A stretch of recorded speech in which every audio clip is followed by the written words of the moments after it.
What's up, guys? Welcome back to The Real Rundown. I'm your host, Bruno. I'm here with the homie Paul. Today, we're going to talk about Pluribus, Wicked for Good. And I might mention a couple of other things that are on my radar, maybe some trailers that have come up. It's Thanksgiving. Not much of a Thanksgiving episode, but is Thanksgiving something you look forward to, Paul? Yeah, it gives you an excuse to be a glutton, right? Absolutely. Some stuff like what's some of your favorites at the dinner table on Thanksgiving? Yeah, I'm like we've always celebrated Thanksgiving, but never like the classic American Thanksgiving. I think just because being born in a different country and not having that extended family here, we were kind of insular in that way. So we kind of just copied whatever we saw and implemented our own kind of food traditions into it. But I'm more of a desserts kind of guy. So apple pie is like one of the most American things to me, and I absolutely love it. Pecan pie is something that started growing on me these last like 5 years or so. I never really liked the look of it or the texture, but I love it now. And yeah, I definitely lean more toward the desserts. I was a little late on the cranberry sauce on the turkey. So my sister-in-law introduced that to us. But yeah, I like it just because it's like a day to hang out with the family, and I feel like one can sort of interpret the traditions kind of however you want. That kind of suits your style. Yeah, that's funny you mentioned cranberry because it's got a new tradition for me where the last couple of years I've been making my own like fresh cranberry. Sick. Which is pretty dope. And I've been on a kick, like I've been practicing like these like cakes that I want to make. So just a simple dump cake, and it's so easy. You could either make it from scratch or like whatever, but it's basically put in a filling in a tin, throw some like cake mix. It could be snickerdoodle or whatever on top of it, and then throw some like slices of butter on top, and then bake it. And it comes out so good, man. Like, what is it? What kind of cake is that? It could be anything. Like I've done apple. Like we had a bunch of apples from apple picking, so I cut it up, little brown sugar and cinnamon, and then put snickerdoodle on top, like snickerdoodle cake mix. Yeah, just dry, not mix, like with anything else. Just threw it on top, and then threw some like nice thin slices of butter on top, like evenly out, and baked it. And it came out so good, man. Damn. So I don't eat meat, so like it's a like. I basically take like the rice, the stuffing, the mashed potatoes, mix all that together, and then like just glutton on the stuffing and the mashed potatoes are, top for me too. But even as an adult, I still mix it. Like I remember being a kid and just putting like the rice would be here, the mashed potatoes would be here, and the stuffing would be here, and then I would take it and just mix it all together. And I still do it as an adult. Damn, I'm the opposite. I like all my stuff separate. No, like that. When I was a kid, I was like, nothing can touch each other on the plate. No. For me, that's like that's the thing. But mixing all those together and just hit it all at once. I find that as I've gotten older and married and kind of you settle, certain traditions become way more important in life. Things that you celebrate with other people, and my wife and I are always looking for various traditions. We don't have too many strong Thanksgiving traditions, but one thing we always do is buy chestnuts and then roast the chestnuts with like a bottle of wine or something. It like signifies like, I don't know, the beginning of like this whole season, like Thanksgiving, Christmas, like family and everything like that. It's just having that. So we bought some this past weekend. We roasted them during the week. Still have a bunch more, so that's something that we do like on occasion leading up to Thanksgiving. Yeah, I always love having it on a fire. One tradition is I have like this game where like it's just Thanksgiving facts, like what's the biggest turkey ever cooked, blah blah, and like we go around the table and we take guesses, and then there's like Thanksgiving bingo where everyone gets a card and then we play some bingo games and stuff like that. Oh, that sounds good. The other tradition is the next day going out and getting the tree. Like that Friday after Thanksgiving, like bringing home the Christmas tree. So right after Thanksgiving, the very next day, your house already smells like pine and like, the seasons, like you said, roasting the chestnuts and having wine. Yeah. That season kicks off. Like the next day, you're going to go get the tree and the house. You already had the fire the night before. Yeah. So it's like, it's nice. It's nice. You do the decorations when you get the tree and everything, and like the inside of the house. Yeah. Usually that weekend right after we do like decorations outside and a little bit in the house, set it up. Yeah. I always wait until after Thanksgiving to get the tree. I just feel like it's wrong to get it before. You're kind of like jumping the holiday a little bit. But yeah, I already see them. The trees are already selling. So I might get it either Friday or Saturday. Maybe Sunday's a good day because it's a little bit more relaxed. You got work the next day. I never put up any, like I even like try to close my eyes like when I go into the store and I start seeing Christmas decorations. The only thing I do Christmas wise before Thanksgiving is like pull down like the decorations out of storage. So this way, like that next day or the weekend, but no Christmas decorations are up, nothing. That makes me sick because it's like, like holidays come like, once a year. Why are you trying to, it's basically Halloween and Christmas. And it's like, you're trying to skip on Thanksgiving and football too, watching football on Thanksgiving. That's And you can't have Thanksgiving start off without like either the night before or the day of watching the Charlie Brown Thanksgiving. That's right. And for me, I've been on this horror kick the last, I don't know how many years now. So I always watch like a Thanksgiving horror movie. Usually the movie Thanksgiving, Eli Roth, but something. Yeah. I haven't seen that yet. I saw you sent the trailer. Well, you were mentioning it in the chat, so I looked up the trailer because I thought it might be a new movie, and I was like, okay, this came out like 2 years ago, I think. I still haven't seen it though. Yeah, they always put the tragedy around like Black Friday, like a stampede or something. Like there's been a couple of movies like that. Oh, really? Where people get trampled and like maimed and different things on a Black Friday sale. So I always love those movies because it takes that idea to the extreme. Yeah, that's a good tie-in because Black Friday is the next day when people kind of lose their minds over fucking flat screen TVs. My other tradition before like, kids and getting married was Black Friday would always have like the Madden or the FIFA or the Call of Duty sales where typically it would be like $60-$70 throughout the year. And then Black Friday, you get it for $30. So basically you get like 2 for 1, you know what I mean? And I would always look forward to it. And I didn't care if I was behind the 8 ball because my friends would already have the game for like a minute. So they'd be playing Call of Duty and like you'd come in like a noob. But that was like such a great tradition. And I would always get FIFA. It would be always those two. It would be FIFA and Call of Duty. And I would get them every year. But like, as you get older, man, you find less and less time to game. And you just don't, I remember buying like maybe it was like 2 years ago or 3 years ago, I bought it. And I was like, this is the year I'm going to get back into it. And I even bought like the 3-month, Xbox. Oh, the online pass? Yeah. Yeah. And like, it took like a friggin' hour and a half just to like install and update. Because my God. Yeah. That's Xbox forever. That's anytime you get a new game, you need an hour and a half install. Speaking of the holidays, Scott. What's up, Scott? Welcome back. Thank you. Hello. We're just talking about Thanksgiving traditions, favorite meals, Black Friday, favorite sales.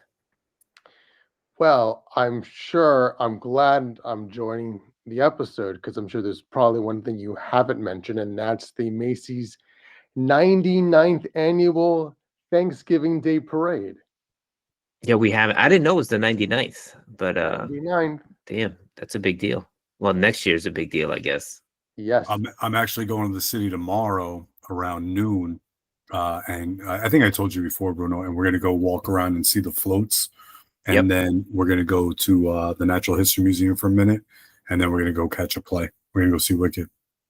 Oh, sick. That's a great plan. Yeah, it's a pretty good day before Thanksgiving. I might be in the area later in that afternoon, maybe around 5 or so. Because you put me on to the balloon things, so I might be down there as well. The balloon tradition actually wasn't the in thing a long time ago. Now all of a sudden, everyone runs there the day before to see all of the balloons. So it'll be quite busy, I imagine, to check it out.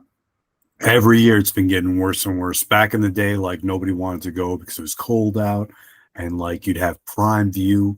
You know, you wouldn't have to be waiting in line for the parade. You could go check out the floats beforehand. But then little by little, like everything else, it got hyped. And it's just been getting, I've been doing it for a couple of years now, but this is the first year we're actually going during like scheduled hours because we would always try to sneak in late night. But yeah, I'm excited. I didn't check the weather. I hope it's not. Actually, I don't care if it's raining because maybe less people. Yeah, it'll deter some people. I think it is going to rain. I'm not sure. It's been raining all day. Scott, are you going to see the parade this year? I'll be watching it from the comfort of my couch as I normally do. You're a broadcast guy. You love to. You just love to. Is it NBC who's broadcasting it? NBC and Peacock.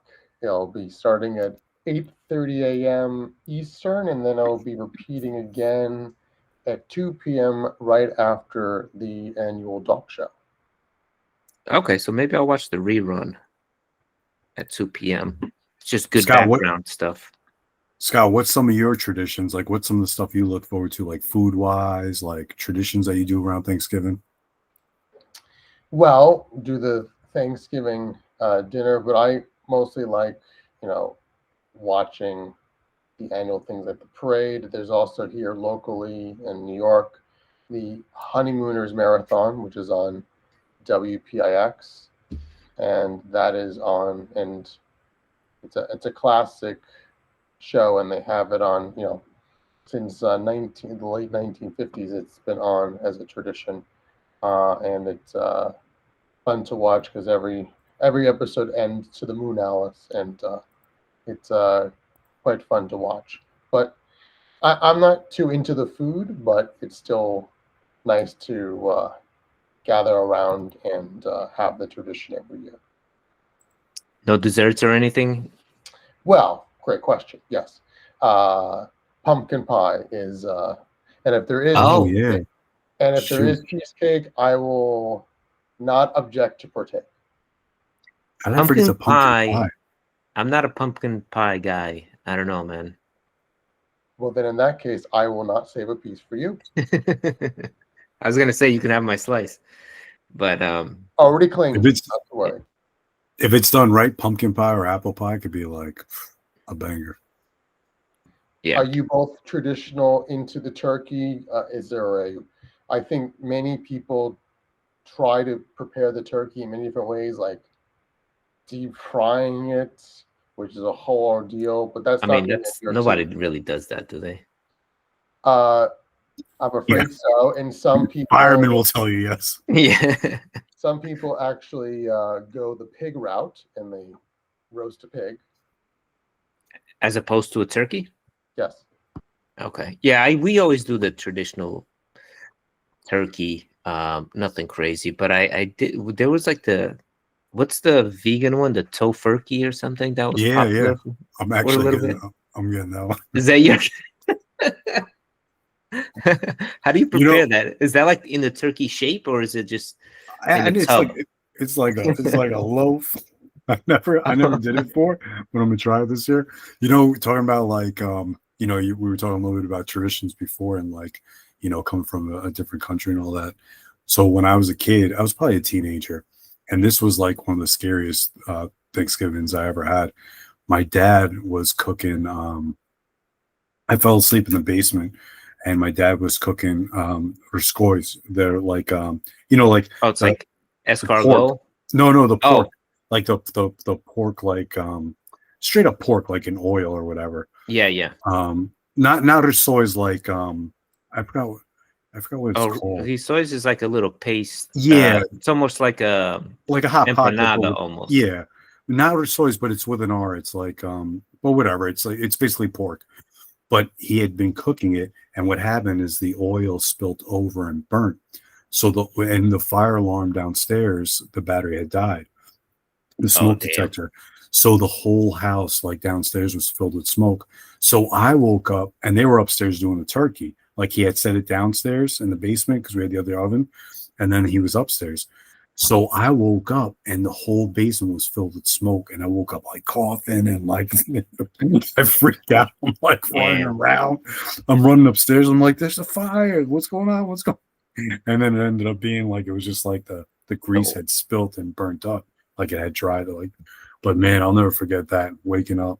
But it's crazy how much smoke Yes. so little grease can fucking create. Yeah, the whole like I mean the basement wasn't huge, but the whole basement. I just remember waking up and gagging, and like I could barely see.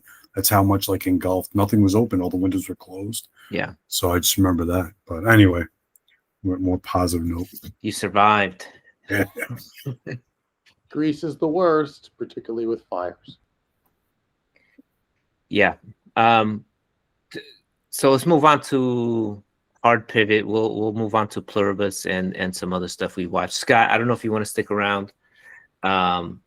We're gonna deep dive into Pluribus. Have you watched that show at all? The Apple TV show? I have not. I am now back to subscribing to Apple TV, but I'm consumed with other things that Apple TV is just there. It's just an app on my streaming device, and I've yet to give it attention. Okay. What are you what's taking up your time? Well, I watched the Alex versus A-Rod documentary. I finished watching that. That finished late last week, and that was quite interesting. Where it was like his opportunity to be completely honest about the whole steroid debacle and how he was fairly honest with it, and then how he basically turned his career full circle to what it is now with being a commentator for postseason baseball. Yeah. How he's now the business mogul he is now. He owns part of I think he's like in the ownership group of the Minnesota Timberwolves, if I'm not mistaken. He is a team owner. He is, right? I don't know if he's a team owner of that team. Yeah, I think it's the Minnesota Timberwolves, the NBA team. I could be wrong. I was gonna ask if you watched the American Revolution documentary, the Ken Burns on PBS. It was also on Amazon Prime. Sounds exciting, but for based on you described it, it sounds exciting. But I don't know if it would keep my attention. Anytime I hear his name, I go, "Oh, that sounds like a very interesting documentary for someone else to watch." But Yeah, fair. To my time, I watched part of it. I'm not sure if it's episodic or if it's a single documentary, but I think I would just watch part of the first episode, just because when I went on Prime, it was like right there in the catalog. So I did watch some of it. I thought it was really good, so I'm definitely gonna go back and finish it. I didn't think it was probably not something the podcast wants to cover, but just more of a niche interest.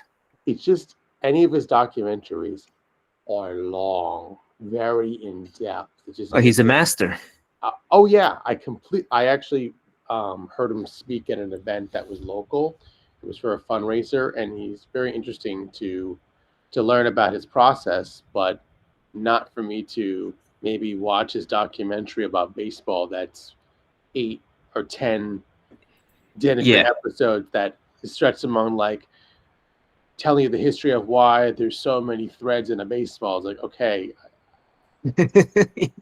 yes, I don't need to know that there's 50 or whatever threads in there and like the name of the person who and his origin story of who created it. Like that's great, but subject matter is important, so you gotta pick what might be relevant. There's also a documentary I liked called From Rails to Trails. It was on PBS. It premiered last month, and it's about a conservancy and how they led to the political importance of how railways turned into pathways in parks, particularly when in New York City, the High Line and how so that Yes. people know the High Line, but the High Line was not the first initiative of its kind, and it sort of shows what led to the High Line being what it is, and the other railways that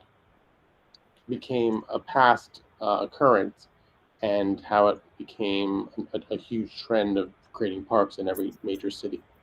I might check that out. I'm always interested in stories like that. I see here it's only an hour.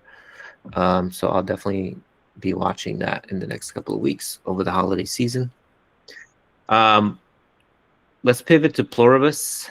Scott, I don't know if you want to hang out for that. If not, totally understand. I'll leave you too. I don't want to bore people with my lack of information of the show, but it was nice to join you for the brief moment. And we'll see you here on the Christmas special shortly. Oh, geez, I have to get my decoration. You know, it's a good thing I'm leaving. I have to get my decorations. All right, Scott. Good Bye. seeing you. We'll talk to you soon. Nice holiday surprise. Yeah, that was a great pop-in by Scott. I know he'll be excited about the Christmas episode because he's a big Christmas movie guy. So we got to think of something creative to do this year for Christmas. I think last year we did the draft, so we got to come up with something for that. But Pluribus. Wait, before you hit Pluribus, did we talk about The Running Man? You saw it, right? You liked it a lot? We didn't talk about it. I liked it a lot. You did? You I enjoyed it. Yeah. I'm not sure why people didn't like it. I think people thought it was going to be a little bit more heavy-handed with the politics, and it was pretty light with that. Like, certainly you have all the themes there, but I just thought it was a fun action movie. Anytime you have an action movie with like a countdown as the plot device, where like he has to survive 30 days or he's dead. And if he survives, he gets to save his family. It just creates like tension for the whole movie. And this movie was dope because it was like a bunch of different action set pieces that to me all worked really well. I thought Glen Powell was great. Some people say he was miscast because he's like too good looking, too buff to be like the everyday kind of hero. He's more maybe like a superhero kind of guy, but that gratuitous like shirt off after he got out of the shower and like yeah. Like, all right, this guy is not the typical like. But I mean, Schwarzenegger was Jack too in the original Running Man. Yeah, so they kind of right. like they just put like a collared shirt on him, and he did. That's what they used to do to Arnold. Like, put on a collared shirt that he got from Sears, and he looks like an everyman. But what he's good though. He's blowing up. Glen Powell is like definitely blowing up. Like he's everywhere. Yeah, and I'm a fan of his. And I want him to have a good career because I feel like, there's all this conversation about the lack of movie stars in today's cinema, and by that I just mean like the ability of an individual to, make a movie $100 million movie or $200 million movie. Like now everything is IP, so there's this commentary in Hollywood that the movie star is kind of dying because no individual can carry a movie by itself. But all that said, I still thought he was good in this one, and I had a lot of fun. I mean, it's funny you say that because I was just thinking about it the other day. I mean, these movies are failing left and right. That didn't do that great, right? Which surprised me. It surprised me because you have a known IP. Well, I think it's not a big IP, The Running Man, but you have Glen Powell, who's a very famous, recognizable movie star, and you have Edgar Wright, Edgar Wright. He's not a super well-known movie director, but he's definitely a known movie director. So you kind of have the trifecta there. That was my nitpick too about this, is that like it didn't feel like an Edgar Wright movie, like his typical style. Mm-hmm. I'm a fan of Edgar Wright. I like his trilogy with the Shaun of the Dead and all that. Yeah. And I was really looking forward to his version of Ant-Man, and unfortunately he didn't get to do it. But this did not feel like, to me anyway, like a typical Edgar Wright type of movie. But yeah, movies are failing like left and right. Christie just came out, right? That was that biopic about the female boxer. That Yeah. did horrible. And that had what's her name? She starred with Glen Powell. Yeah. I know who you're talking about.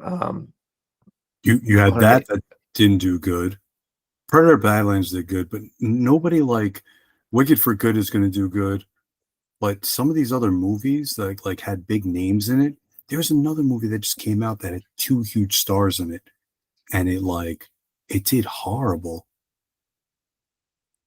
But Trying to see. I don't think movies are doing bad in general. I think there's a misconception. Sure, there are some movies that are not doing, that are just not going to connect. Yeah, the movie you're talking about, Christie with Sydney Sweeney, like I didn't Yeah. even see that movie being promoted anywhere. I don't even know like when I know that came out because you heard it bombed, but was that promoted anywhere? How many theaters was that even in?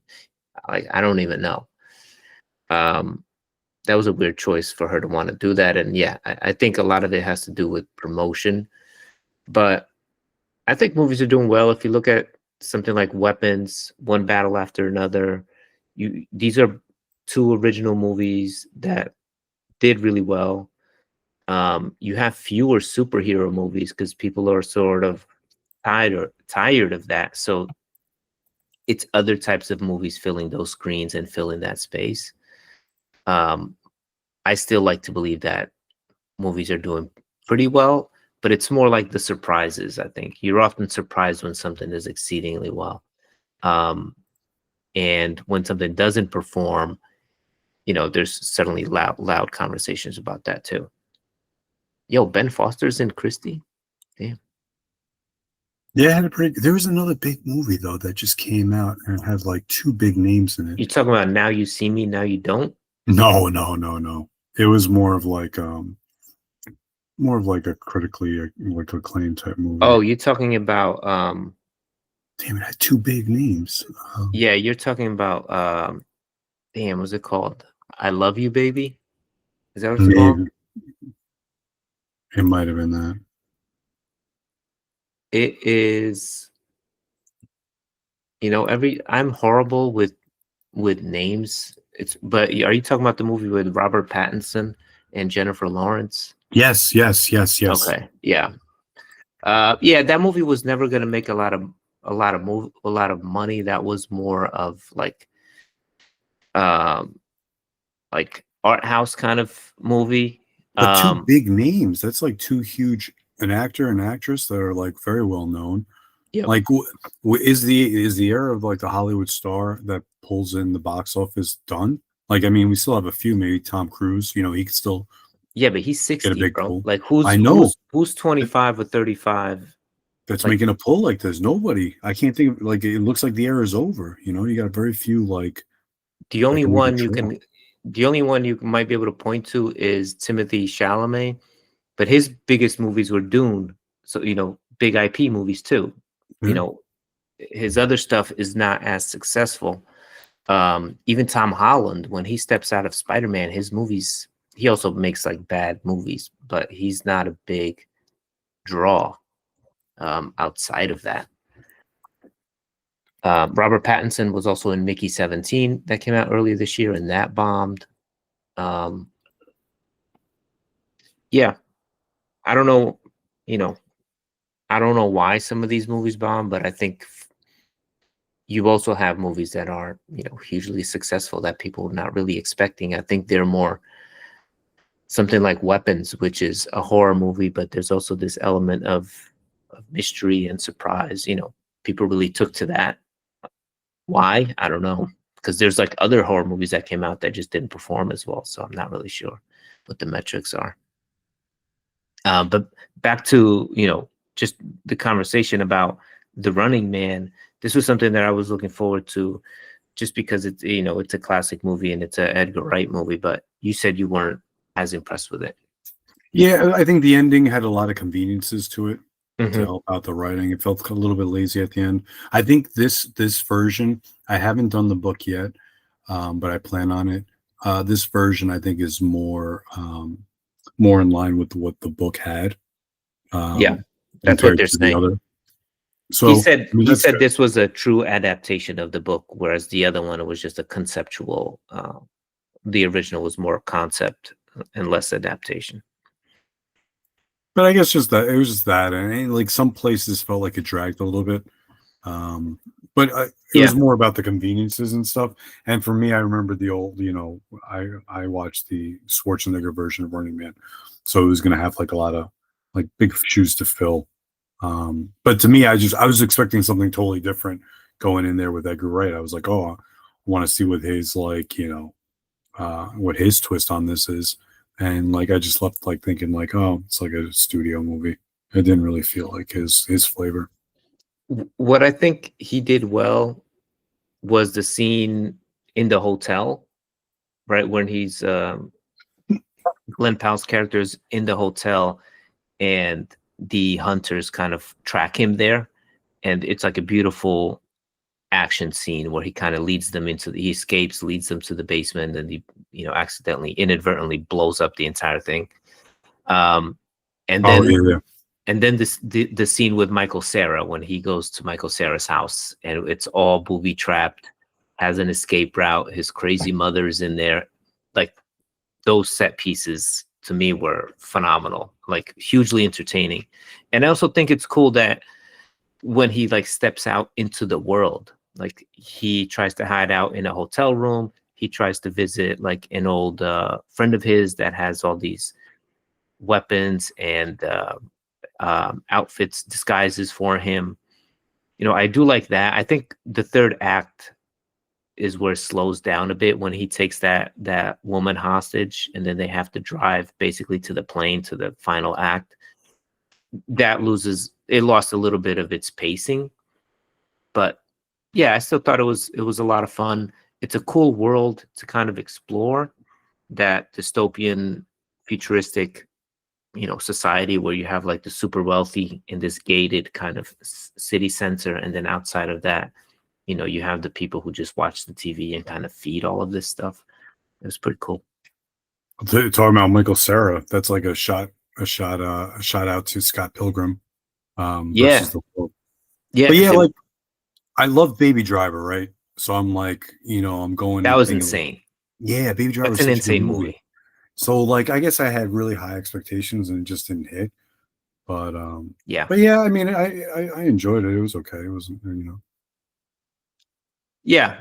I'm wondering if they're going to say, hey, we have like IP here, maybe let's explore a sequel and see what that looks like open up the world a little bit. I'm curious because at the end he becomes the star of the show, right? Like, what do you think? How do you think his ending is?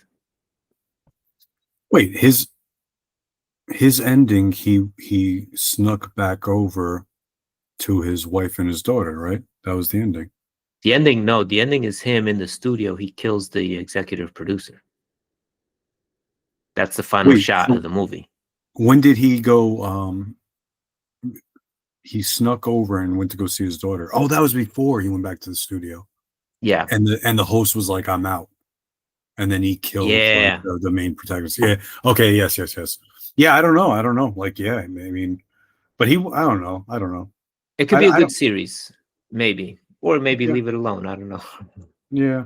Like you can go in a lot of directions with this movie. I want to give a particular shout out to Cole Domingo, who probably gave the best performance in the whole movie as as the host of the Running Man TV show. Yeah. Yeah. Like he was absolutely fire, and every time they were just like presenting him or like counting him down to the show, and then he would like turn on for the television and for the crowd, it was just spot on, man. Like he nailed it. I really He like his parts. he definitely outshined the original host. Oh hell yeah, Like, hell yeah. like blew him away. I'll tell you one thing though.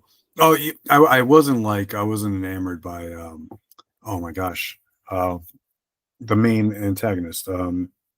Oh yeah, what's his name? Why the hell isn't he showing up on the cast list? Really? Oh my gosh. Yeah, I'm bad with names, really bad with names. Josh But Brolin. yeah, He Josh was a little Brolin. underwhelming. I'll tell you one thing though, if you had Stephen King dystopian futures on your bingo card for movie makes in this year, because they just did The Walk and Yeah, now they did The Running Man. I mean, like you cash out. it's and the crazy thing about this movie, it's gonna underperform, but they shot it and put it out in a year. Like it got greenlit, and he shot the whole thing and did basically the whole movie and put it out in a year, which is insane. Like that's unheard of for this, you know, $100 million movie or whatever this cost to make. Yeah, that Uh, is pretty insane. it's crazy that they were able to do that, which means that they had a pretty smooth production, and they probably didn't waste any money. So that's good. And I'm glad for him. Glen Powell seems like a really good guy. He's blowing up though. He's like on everything right now. Like, how do these people catch fire like that? Yeah, I don't know. I don't And know. it's the third He movie where he's putting on prosthetics and like he's like a very handsome man, and like all these movies just want to cover up his face and like yeah, that's true. it's I weird. did read, or and every time I say I read something, it just means I heard something because I'm I'm I'm not reading too much, but I listen to like a lot of podcasts and interviews and things. And he apparently like really loves putting on disguises and everything for movies. Okay, But he did The Hitman where he wore a bunch of disguises, and then he wore a couple in this movie as well. and he was Um, great in The Hitman. He was yeah. and Chad Powers he wore disguise obviously with the Oh yeah, nose. yeah. And then this one. Yeah, but he's blown up. He did Twisters. He was obviously very good in Maverick. Yeah. Um, and he's kind of taking on this, I don't know, like action kind of. Yeah, is it action? I don't know. CGI movie kind of thing. He also did a romantic comedy with Sydney Sweeney. That was a huge hit. Yeah, that was pretty So, good. yeah. So good on him. I just saw a trailer. I think you shared that for another A24 movie that he's in, Yeah. where again he plays like a hitman, kind of.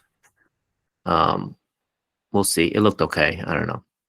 Well, he looks like it's How to Make a Killing, and he looks like he's somebody in line for an inheritance, but he Yeah. has like 6 or 7 people above him, and he gets this idea of like knocking them out so he can get the inheritance. So yeah, I guess he becomes like a hitman for like these billions of dollars.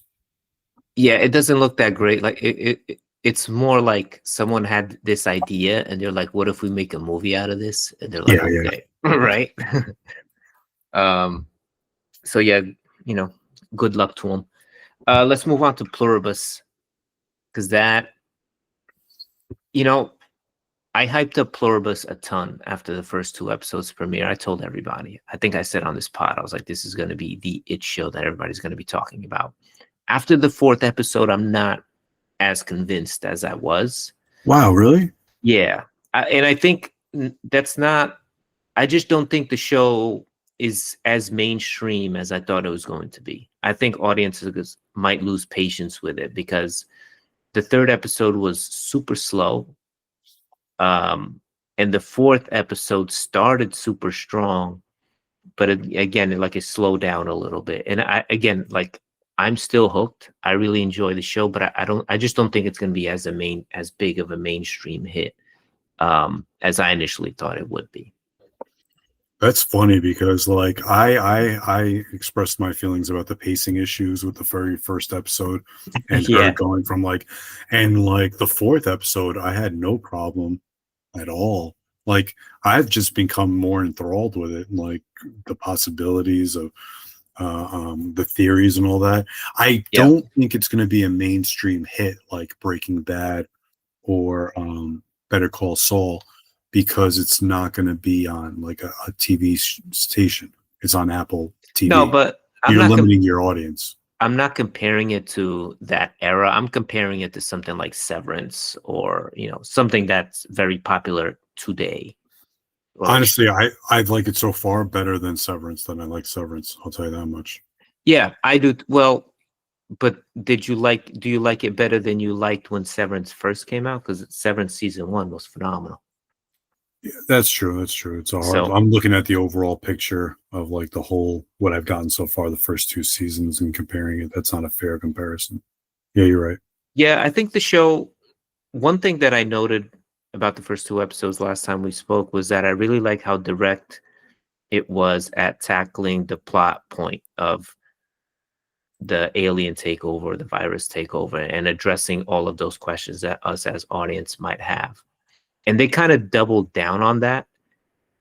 And that's when I was like, oh, I don't know if I like this as much because it's too on the nose. Like the whole show, we're just trying to figure out what this is. It's like when you have mystery shows, usually it's the audience who's on the internet watching YouTube videos, looking up different theories. But in this show, it's the main character who's really digging into every possibility on like how to not become one of these people and like what is actually going on. But I feel like it's not much more than that. Maybe I'm wrong. Like, what do you think? I don't know. This is the first show in a while where I've kind of gotten down this rabbit hole, and seeing these theories and hypotheses of what this is all about. Yeah, she's digging in, but at the same time, there's like other things to dig into besides the main mystery. Like her book, is a big thing about maybe foreshadowing of where the show is going. Like her book is very mirrored in what this season's showing us so far. So that's interesting. That's a whole another caveat. And it's like she's not going down that rabbit hole, but we as the viewers No. are. So while Yeah. she's exploring this virus and becoming one, we're kind of exploring like the Easter eggs of where it's leading and what this is really about. Sure.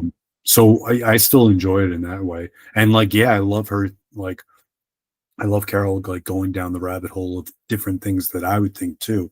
Like, and seeing the other guy, that was a big eye opener in episode 4. That was huge for me. I just loved everything about that scene. That kind of like felt like a breath of fresh air that the show really needed for me personally, because it was like cinematically, it just looked like a whole different world. It's just this guy sealed up in his freaking cave of operations, taking any scrap of food that he had. He's like completely, he's pretty aligned with Carol's point of view, where he's like very much like protective in anti whatever this invasion is, even to a much further extreme than she is. But I just thought that setup and his introduction was excellent. I love that. So I can't wait for them to meet. And then the show kind of pivoted back to Carol. We didn't see any more of him, but obviously like they're going to run into one another soon. I liked it. I like because like it's been feeling a little claustrophobic because it's just all about Carol and her little small section of the world and what's going on there.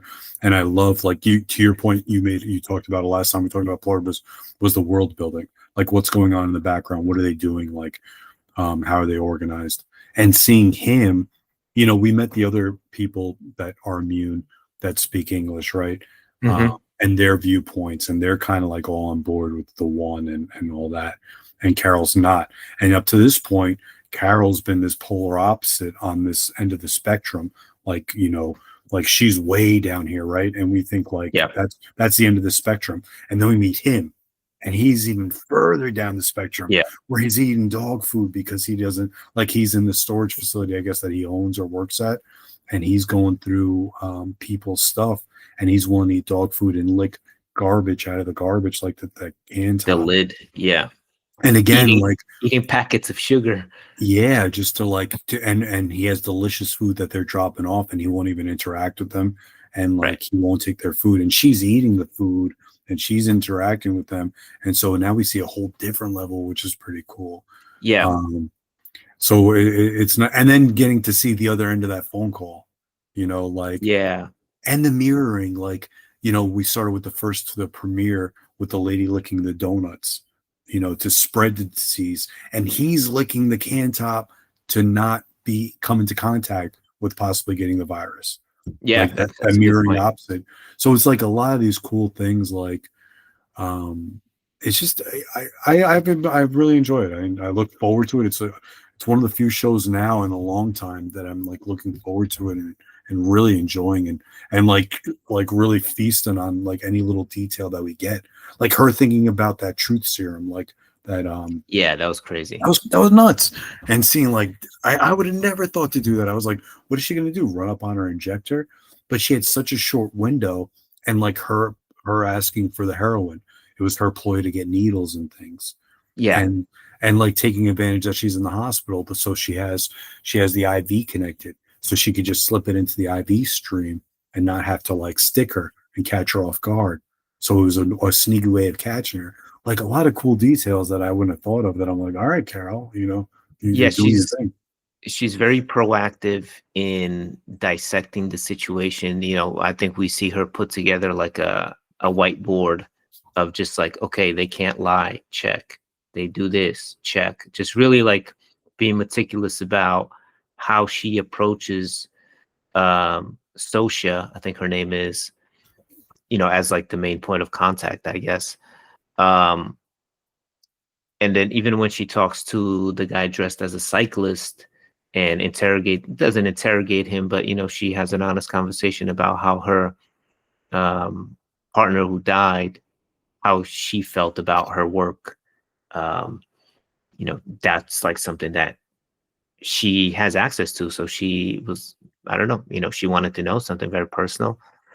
So yeah, she's learning how to manipulate them, use them to her advantage, but at the same time have this extreme caution where the ultimate end game is like, you know, are you going to win or am I going to win? Because I'm either going to turn into one of you or I'm going to reverse this whole thing. And like, that's basically the end game for Carol.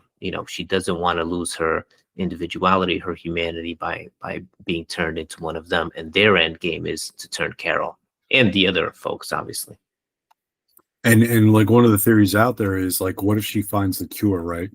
But what if the cure is also what kills them?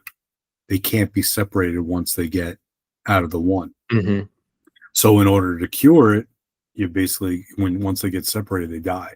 So will you end most of humanity? And like, I'm sure we're going to find out. Yeah. Maybe more and more, there's a couple more survivors out there that are immune. So are you willing to sacrifice, all these people, and to not be one of them?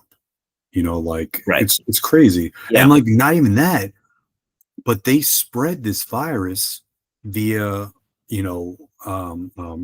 travel light speed information that they, the signal that they sent. What if they try to colonize like other planets with other intelligent species? So now you're not only just worried about Earth, because they were talking about that satellite, that broadcast, right? That they're like, how the much signal came from somewhere. Yeah. So what if they're trying to like create something that broadcasts a signal, and they're trying to colonize like even more like planets Mm-hmm. with, so now Carol's not only defending Earth, but maybe possible other intelligent life out there. And like, are you willing to kill everybody? Like, I wonder if they'll come to crazy. that question where it's like, yes, we give you the magic key, but if you use it, everyone who's infected will die, and it'll just be like the 13 of you guys left. I don't expect her to make that choice unless the show's extremely grim, but yeah, it's an interesting scenario if they go down that way. But I think there's these, two opposing forces kind of going at one another, and Carol is using all of her survival instincts to kind of fight against it in a way that our Panamanian friend is not. He's in isolation. He's listening through radio frequencies, trying to see if he hears anyone else. I don't think he even knows that that there's only 13 people out there. But when he writes Carol's name down, like, I think the internet still works. I think everything still works. So he can Google her and find out that, who she is, because she's a famous author.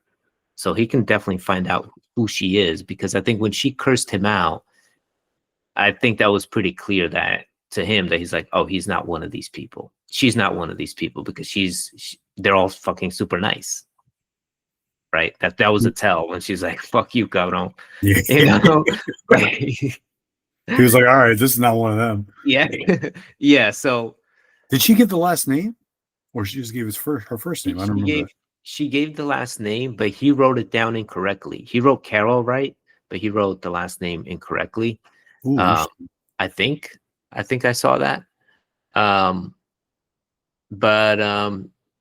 I'm eager for them to meet because I have a feeling they'll get along for like a couple episodes, and ultimately he's just going to be too unwilling to cooperate with the hive mind people, and him and Carol will go their separate ways again.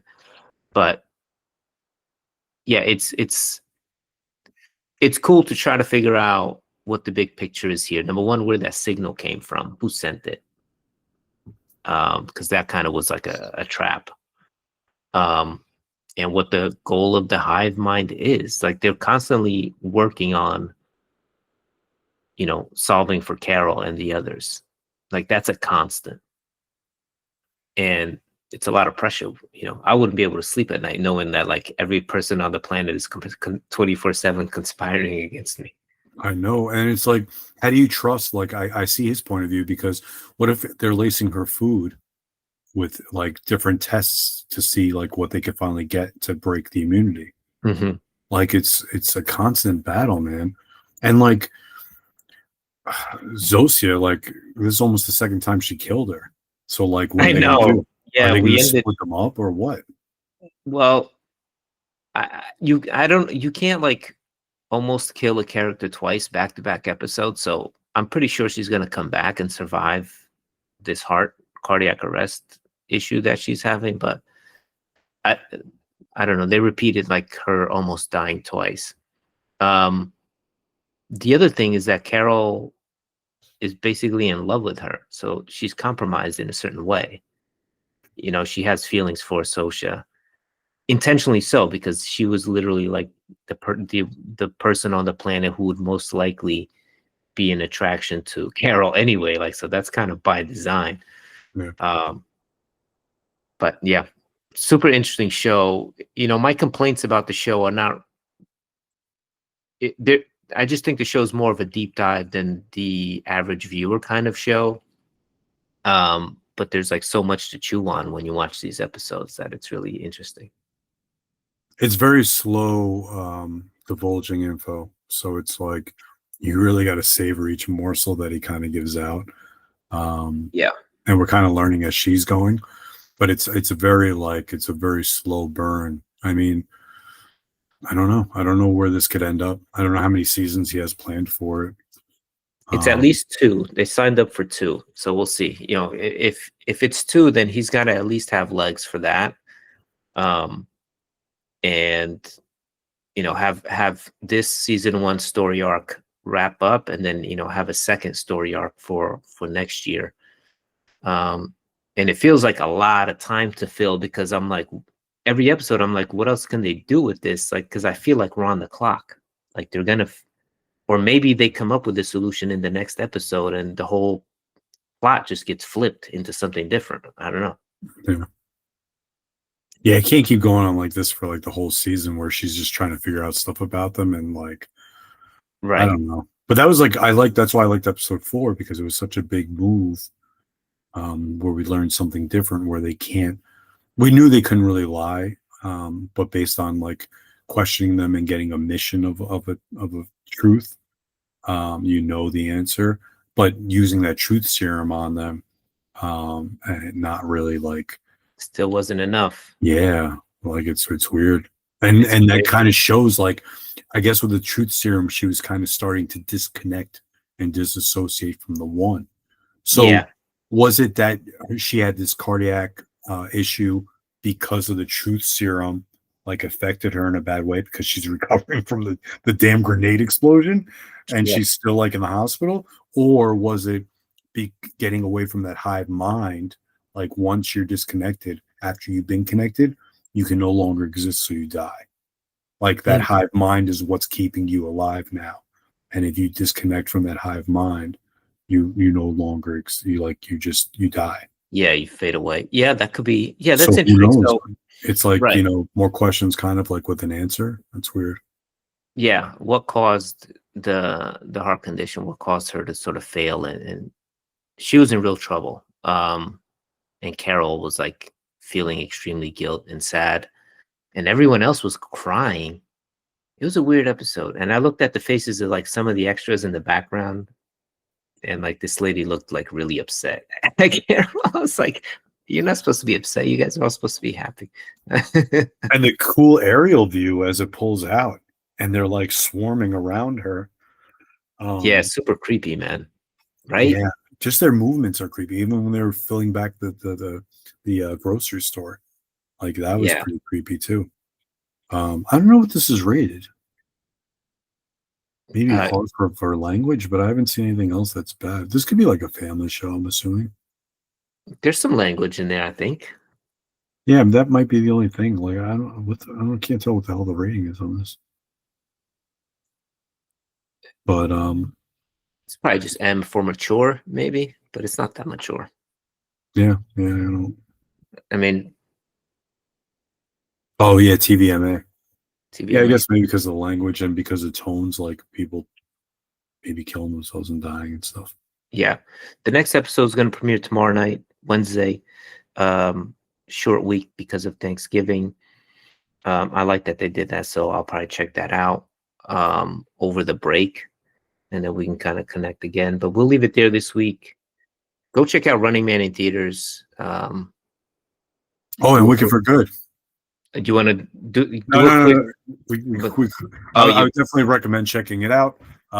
If you're a fan okay. of the original Wizard of Oz, you might be a little upset with how things like are tied. I was a little upset with how things are tied in because it didn't make a lot of sense to me. I remember the old Dorothy and Toto and the Wizard of Oz, not the remake with James Franco, the original, with Judy Garland.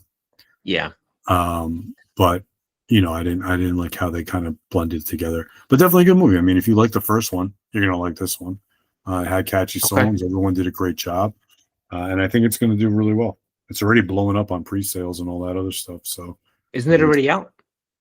I think it came out this week. We saw it early, but I know pre-sales like Blue Records or whatever. But I think it's going to do pretty well. Okay, yeah, go check that out. Go check out Running Man. Let us know what you think of Pluribus, and we'll see you next time. Peace.